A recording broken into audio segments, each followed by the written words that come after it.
फाशी सर्व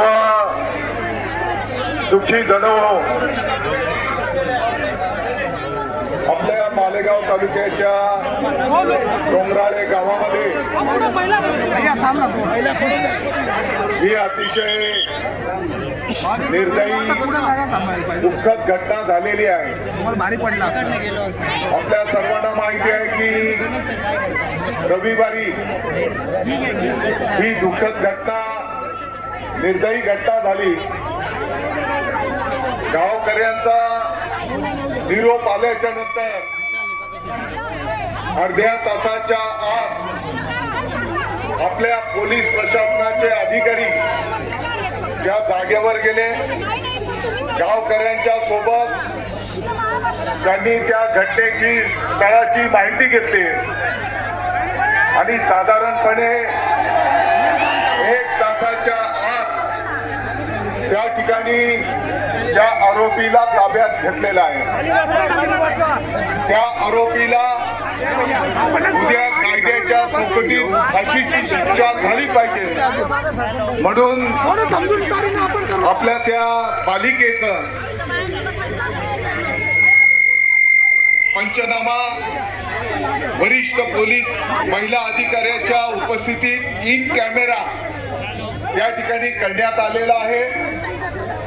त्या बालिकेचं पार्थिव शवविच्छेदन त्या ठिकाणी नाशिकला 5 तज्ञ डॉक्टरांच्या उपस्थितीमध्ये त्या ठिकाणी करण्यात आलेला आहे। मला वाटतं की त्याचा प्राथमिक अहवाल मिळालेला आहे। 3 दिवसाची पोलीस कोठडी पहिल्या टप्प्यात मिळाली।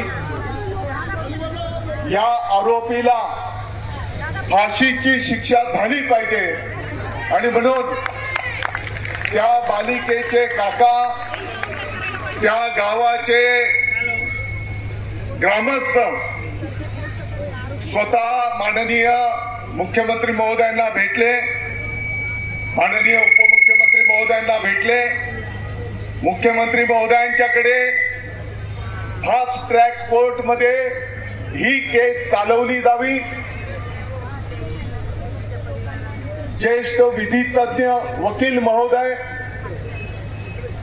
त्या ठिकाणी ही केस चालवण्यासाठी देण्यात यावेत अशा प्रकारची विनंती या बालिकेचे काका आणि त्या गावाच्या ग्रामस्थांनी प्रत्यक्ष माननीय मुख्यमंत्री महोदयांना भेटून त्या ठिकाणी केलेली आहे।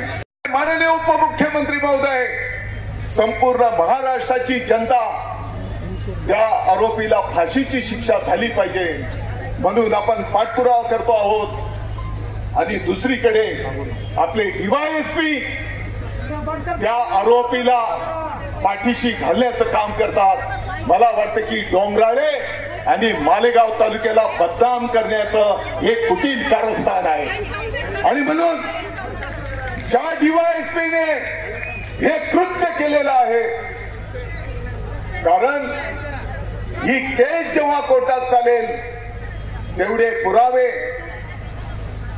पोलिसांचा रिपोर्ट याच्यावर त्या आरोपीला फाशीची शिक्षा होणार आहे। माननीय मुख्यमंत्री महोदयांनी फास्ट ट्रॅक कोर्ट वरिष्ठ वकील तज्ञ देण्याचा निर्णय केला आणि कोणाच्या सांगण्यावरून तो डीवायएसपी त्या ठिकाणी स्वतःहून कोर्टाच्या समोर मॅजिस्ट्रेट कस्टडी मागतो, म्हणजे तो आरोपी मॅजिस्ट्रेट कस्टडीत जाईल आणि पुढच्या टप्प्यामध्ये त्याला जामीन मागण्याचा अधिकार प्राप्त होईल आणि म्हणून या गोष्टीचा मी निषेध करतो। मालेगावचे आपले सर्व वकील महोदय कोर्टामध्ये उपस्थित झाले। मी स्वतः ऍडिशनल एसपी संधू साहेबांशी संपर्क केला, त्यांना मी सांगितलं की अशा प्रकारचं चुकीचं काम त्या डीवायएसपीच्या माध्यमातून होत आहे आणि यामुळे आणखी संतापामध्ये संपूर्ण महाराष्ट्रामध्ये लाट त्या ठिकाणी निर्माण होईल आणि मग तो एनसीआरचा रिपोर्ट त्या ठिकाणी बदलला गेला आणि त्या ठिकाणी पोलीस कोठडी मागितली गेली. मी सर्व वकील महोदयांचा आभार व्यक्त करतो, माननीय न्यायदेवतेचा आभार व्यक्त करतो की त्यांनी 8 दिवस त्या नराधमाला पोलीस कोठडी दिलेली आहे. परंतु जर तपासाची सुरुवात जर अशा पद्धतीने होत असेल, जर याला गांभीर्याने घेतलं जात नसेल तर ही गोष्ट योग्य नाही. आणि म्हणून येणाऱ्या 2 दिवसामध्ये आजच मी माननीय मुख्यमंत्री महोदयांना त्या DYSP 22 कडनं हा पदभार काढून घेतला जावा आणि त्याची बदली आपल्या या तालुक्यातून करण्यात यावी आणि वरिष्ठ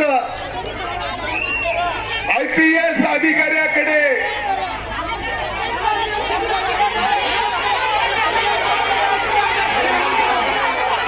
संपूर्ण मालेगावकरांच्या भावना आहेत की त्याला निलंबित केलं पाहिजे. हे डोंगराळे आणि मालेगावला महाराष्ट्र शासनाला बदनाम करण्याचं षडयंत्र आहे आणि म्हणून हे बिलकुल सहन करून घेतलं जाणार नाही. त्या अधिकाऱ्याला निलंबित केलं पाहिजे अशा प्रकारची मागणी आम्ही माननीय मुख्यमंत्री महोदय त्यांच्याकडे त्या ठिकाणी निश्चितपणे करू, हे पण मी या निमित्ताने आपल्या सर्वांना सांगू इच्छितो. आणि म्हणून त्या बालिकेला न्याय मिळाला पाहिजे याच्या पुढच्या